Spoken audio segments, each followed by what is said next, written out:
ആരോഗ്യം അമൂല്യം.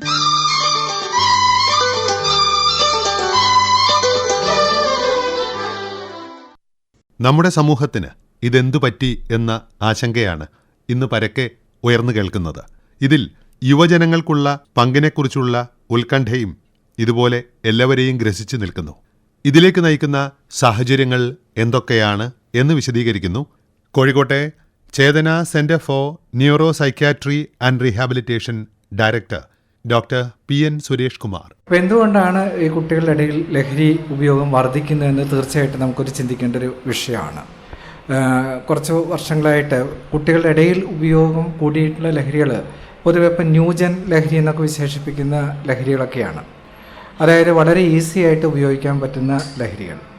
അത് വളരെ സുഗമമായിട്ടുള്ളൊരു ലഭ്യത നമ്മുടെ നാട്ടിൽ കൊച്ചു ഗ്രാമത്തിൽ പോലും ഇന്നിപ്പം ലഹരി ഉണ്ട് എന്നുള്ളതാണ് അതിൻ്റെ പ്രത്യേകത.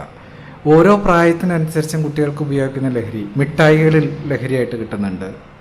ചെറിയ പ്രൈമറി തലത്തിൽ പഠിക്കുന്ന കുട്ടികൾക്ക് പോലും ഇപ്പോൾ സമീപകാലത്ത് ചില ഷോപ്പുകളിൽ നിന്നും അവരുപയോഗിക്കുന്ന മിഠായി കണ്ടെത്തിയപ്പം അതിൽ ഉറക്ക ഗുളികയുടെ അംശമുള്ള ലഹരി, ചോക്ലേറ്റ് മിഠായി പോലത്തെ മിഠായികൾ, കഞ്ചാവ് പോലും മിക്സ് ചെയ്തിട്ട് ചെറിയ കുട്ടികൾ വരെ ഉപയോഗിക്കുന്ന ലഹരികൾ കണ്ടെത്തിയിട്ടുണ്ടായിട്ടുണ്ട്. പിന്നെ അതിൻ്റെ കൂടെയാണ് ഇപ്പോഴത്തെ രാസലഹരികളുടെ വരവ്. രാസലഹരികൾ പല രൂപത്തിലും പല ഭാവത്തിലും പല രീതിയിലും എളുപ്പത്തിൽ ഉപയോഗിക്കാവുന്ന രീതിയിൽ ഇപ്പം കിട്ടുന്നു എന്നുള്ളതാണ് അതിൻ്റെ പ്രത്യേകത. അപ്പോൾ ഇത്തരത്തിലുള്ള ലഹരികൾ തീർച്ചയായിട്ടും മനുഷ്യൻ്റെ തലച്ചോറിനെയാണ് സ്വാധീനിക്കുന്നത്. ഈ ഇത്തരത്തിലുള്ള ലഹരികൾ ഉപയോഗിക്കുമ്പം തലച്ചോറിൻ്റെ പ്രവർത്തനത്തിൽ പല രീതിയിലും വ്യത്യാസങ്ങൾ വരും.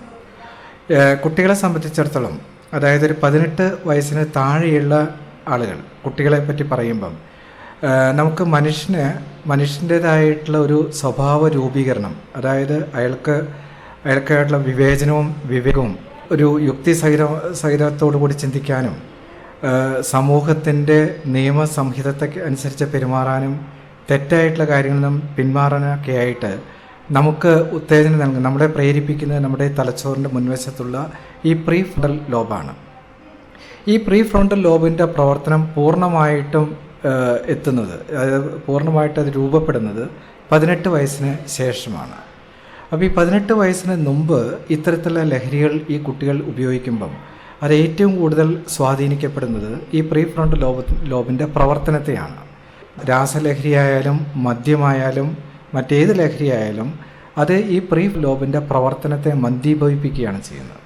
നമ്മുടെ ഉള്ളിൽ കിടക്കുന്ന ചില മൃഗീയമായിട്ടുള്ള വാസനകളും നമ്മൾ ചെയ്യാൻ പാടില്ലാത്തതും തെറ്റായിട്ടുള്ളതും നമ്മൾ പിന്തിരിപ്പിക്കുന്നത്, നമ്മൾ സ്വബോധത്തോടെ ഇരിക്കുമ്പം നമ്മളെ പിന്തിരിപ്പിക്കുന്ന ചില കാര്യങ്ങൾ ചെയ്യാനായിട്ടൊരു ഉത്തേജനം അല്ലെങ്കിൽ ഒരു ധൈര്യം ഈ ഇത്തരത്തിലുള്ള രാസലഹരികൾ കൊടുക്കും.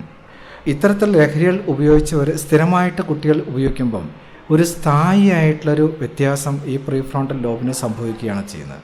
കുറ്റബോധം നഷ്ടപ്പെടുന്നു, എന്തും ചെയ്യാനുള്ള ആവേശം വരുന്നു, എടുത്തുചാട്ടം, അതുപോലെ അക്രമവാസന, സ്വയമായിട്ട് ഉപദ്രവിക്കാനും ആത്മഹത്യയിലേക്ക് പോകാനും കൊലപാതകത്തിലേക്കും വണ്ടി ഓവർ സ്പീഡിൽ ഡ്രൈവ് ചെയ്യാനും എന്തും എങ്ങനെ ചെയ്യാനും ആരെയും പേടിക്കാത്ത രീതിയിൽ ചെയ്യാനുള്ള ഒരു തരത്തിലുള്ളൊരു ഉത്തേജനം ഈ പ്രീ ഫ്രോണ്ടൽ ലോബിന് ഇത്തരത്തിലുള്ള രാസലഹരികൾ കൊടുക്കുകയാണ് ഉണ്ടാകുന്നത്.